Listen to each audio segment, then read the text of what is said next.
itu dong kalau sampai ke berita ini Pak Seger karena memang mau menurunkan plafon tujuannya. Ya udah, kalau menurunkan plafon, kamu proses sekarang hari Selasa, kejar realisasi tanggal 15 bisa nggak?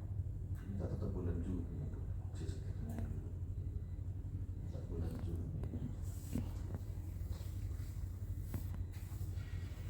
Jadi kemarin saya sudah ini belum lapor saya ke Pak Amalu untuk yang Seger. Yang kemarin saya kejar si Satria ini masih ada PR dari Malung CLF. CLF sudah naik itu 230 juta. Saya langsung bilang, enggak, logikanya kan nggak mungkin lah seperti itu. Nggak mungkin, dia selama ini hidupnya berlebih, bahkan berkecukupan, bisa investasi. Dia angsurannya 230 juta, tapi hasil perhitungan sampai pendapatan 1 bulan hanya 49 juta. Itu dari mana? Ya kita hanya menggunakan rekening koran, Mas Dani. Rekening koran itu begitu kita cek 100% itu mutasi keuangan dari rekening koran itu memang masuk ke PT-nya Satria yang Jagung, yang kemarin saya LTS itu kan Bu. Nah itu bagus, mutasinya luar biasa, melebih sudah sebenarnya. Cuma begitu dicek di akta pendirian dan akta perubahan terakhir, kepemilikan sahamnya si Satria ini hanya 10%. 10% itu kalau kita kaitkan dari hasil casting itu ketemunya hanya 49 juta per bulan. Sebentar Nah, apa tanahnya tuh?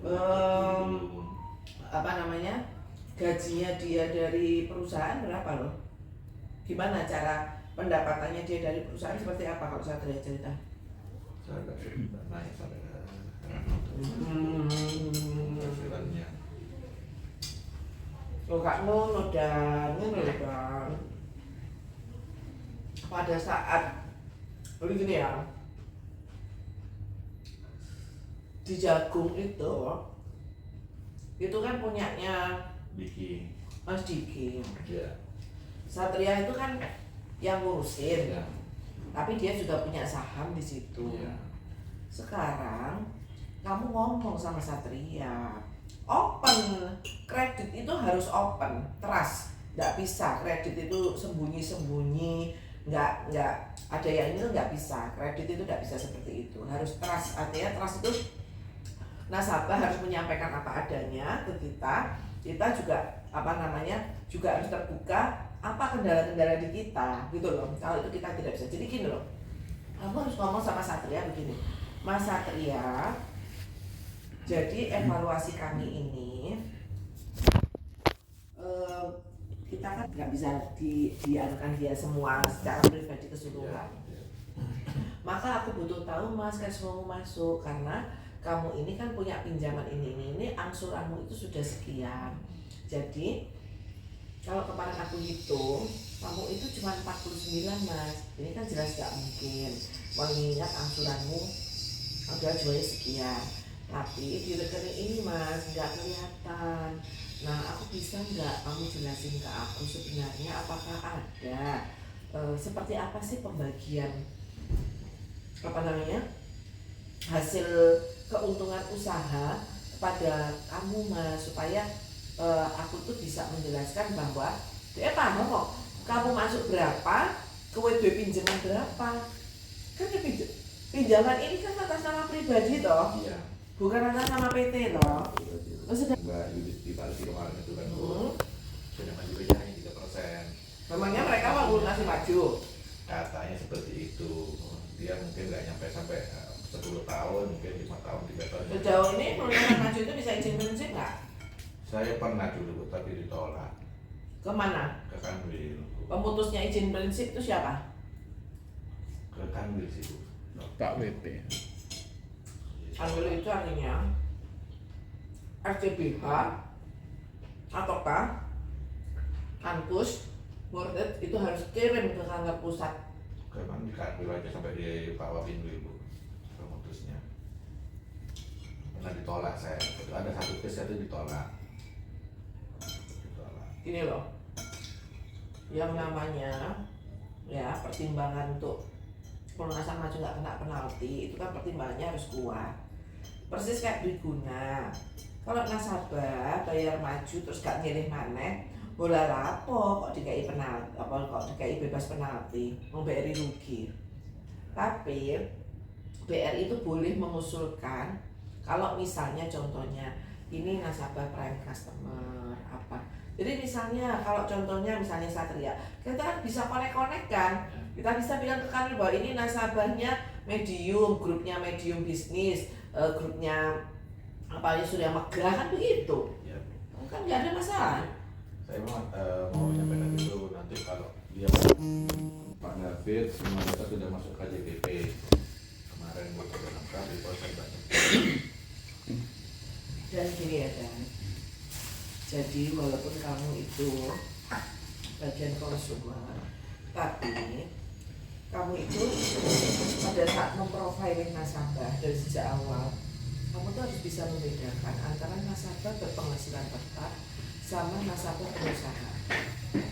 Aku selalu evaluasiku sampai dengan titik sekarang, Dani itu selalu bermasalah pada saat kena pengusaha. Pada saat kena pengusaha, kamu tuh kayak memotret nasabahmu tuh nggak menyeluruh gitu loh. Jadi dari sejak awal, jadi gini loh Dani, ini kalau mau dikomunikasi ya, nasabah itu pasti akan bete kalau kamu mintanya encerit, gitu. Jadi dan tidak boleh ada kata-kata bahwa saya kira cash flow-nya itu hanya cukup dari jagung aja cukup Bu.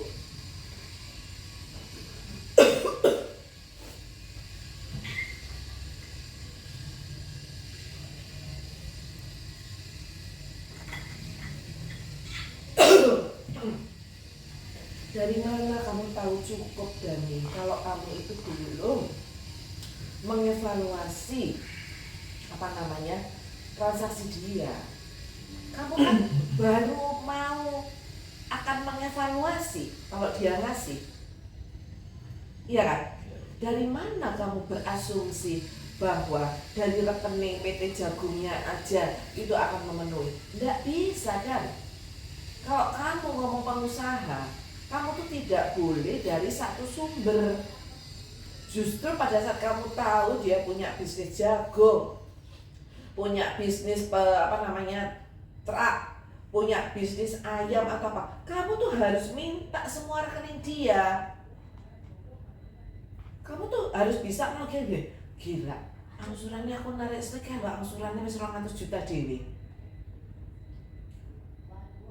Itu tidak mungkin Dani, dari satu usaha itu sudah jelas tidak mungkin. Jadi mindsetmu itu, kalau kamu itu punya nasabah pengusaha, bahasamu tuh gini, Pak, saya minta semua rekening transaksi Bapak. Perkara setelah kamu terima semua, kemudian kamu cek, oh cukup kok dari jagung, itu dari hasil analisamu. Bukan kamu tuh belum terima data, kamu sudah ngomong, saya kira dari jagung aja sudah cukup. Dari mana kamu kira sudah cukup? Kan kamu loh, aku kan selalu ngomong, kamu itu konsumer, kalau kamu biaya pengusaha, maka cara berpikir analisamu itu persis kayak kredit komersial. Persis itu, cuman skimnya konsumer. Karena yang cash flow RPC itu didasarkan dari hasil usaha.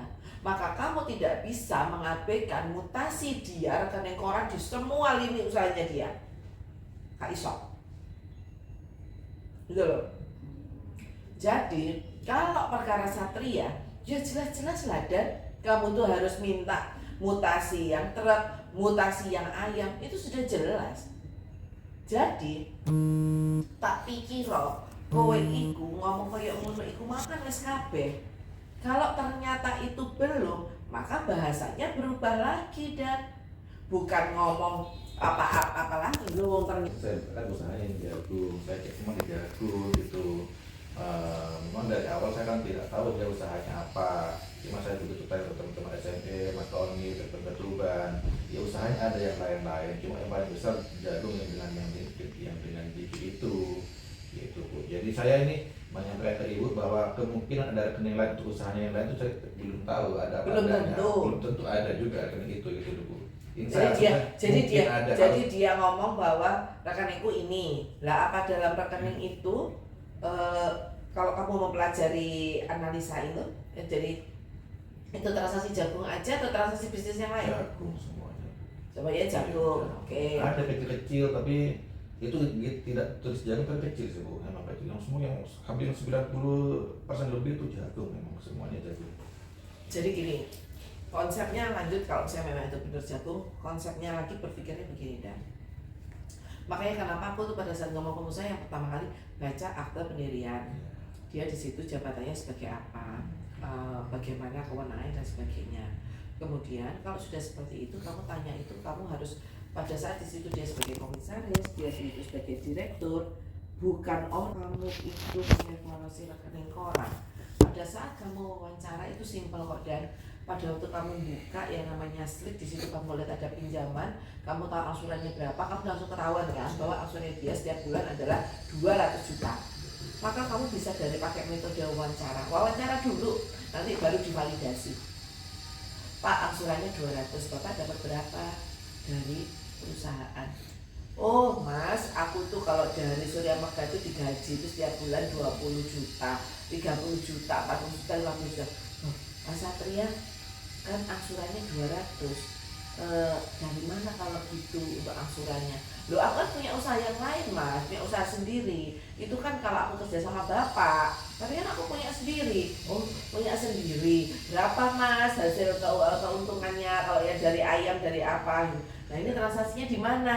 Kan ngono Dan metode berbicara itu kan pertama dari situ dulu, habis itu dikembangkan kan gitu. Supaya maksudku gini loh Dani. Jadi pada saat sebelum kamu ngomong, Bu saya lo belum terima apa-apa sama Pak Satria, nah. Kamu itu pada saat maju go on or go ini bisa nggak bisa atau apa, itu kan sebenarnya dari metode wawancara itu kan bisa kamu lakukan Dan. Pak, Bapak punya pinjaman itu berapa angsuran setiap bulan, nanti kan baru kamu validasi, kamu cocokkan sama slip. Kan omongan wawancara itu tidak bisa dipercaya 100%, tapi kan itu kamu bisa konfirmasi tanpa harus kamu melihat data dulu. Mas punya pinjaman berapa, angsurannya berapa, Mas semua pinjaman yang harus dicicil setiap bulan, mau KPR, mau KKB, mau leasing, mau apa cicil. Oh aku cicil itu sekian. Dan baru kan kamu konsep, Mas kalau di perusahaan itu jabatannya apa, kan kita bisa, oh komisaris, kan kita tahu bahwa perusahaan itu punya Pak Huda. Kalau punya Pak Huda sudah dia orang lain, berarti dia kan juga profesional. Kalau kamu tanya, Mas gajinya berapa kalau dari situ? Oh aku sekian. Loh Mas angsurannya apa sekian? Gajinya sekian. Dari mana ya Mas? Kalau gitu sisanya dari mana? Oh aku punya usaha sendiri Mas Dani, ayam tuh, aku punya batu bara tuh sendiri. Oke. Mas itu ada di mutasi mana Mas? Karena aku pasti harus butuh ini. Itu aja. Nah akhirnya supaya apa Dan? Kamu itu kalau mintanya mencerit ke nasabah itu pasti jadi nggak happy. Dan itu menunjukkan kalau kita tuh nggak profesional. Kenapa kok nggak minta dari awal? Kenapa kok mintanya dikit-dikit? Kok mencerit? Minta data anjir itu menunjukkan sama dengan tidak profesional. Karena kalau kamu profesional, kamu dari awal kamu minta, kalau gitu pada saat wawancara, Mas kalau begitu aku minta rekening korannya ini, aku minta rekening koran ini, aku minta rekening koran ini, semua ya Mas aku minta. Karena ternyata usaha kamu bukan hanya dari sini tok, kalau dari sini tok Mas pasti nggak cukup. Itu kan baru omongan loh, belum validasi loh. Jadi aku minta ini ya Mas, supaya nanti pada saat memajukan ini juga bisa tercapture semua RPC-mu tuh dari seluruh aktivitas transaksimu gitu. Nah sekarang kalau kamu punya problem seperti itu, ya mau nggak mau Dani, kamu harus minta, gitu loh. Karena apa? Tidak masuk. Selanjutnya adalah Dani juga harus belajar. Apabila pada saat dia itu bukan pemilik, bukan owner, maka kamu kan tidak bisa mengakui 100% transaksi bisnis itu menjadi transaksi dia Dan. Iya kan? Kalau sekarang makanya kan ditanya, dia tuh setiap bulan terima gaji nggak dari Surya Megah? Ya kan? Kalau misalnya terima gaji ya itu berapa? Terus habis itu atas kepemilikan sahamnya dia itu bagaimana pembagiannya? Kan seperti itu. Jadi kalau dari sejak awal kamu tuh tahu bahwa ini kira-kira dari transaksi kamu cek itu, aku tahu paham konsumer itu demikian simpel bahwa Bu cuman kayak begini Bu mintanya. Loh iya, tapi toh semua ujung-ujungnya itu pada RPC. Mau transaksimu gede sak bagong, pada saat divalidasi kemudian ternyata kamu jabatan apa, kamu dapat segini, ya nggak mungkin melihatnya memotretnya dari yang besar gitu loh. Maksudku makanya kenapa aku ngajarin kamu, Dani, kamu tuh anu sendiri, yang versi kamu tuh artinya, ya contohnya kayak Satria ini loh, transaksinya kalau kamu ngomong PT 100% nya kan gede banget, padahal ternyata di Satrianya itu nggak boleh mengakui si gede ini, kan gitu. Itu loh maksudku, kamu validasi itu analisamu tuh seperti itu, untuk oh iya iki mampu, iki enggak, oh seperti itu.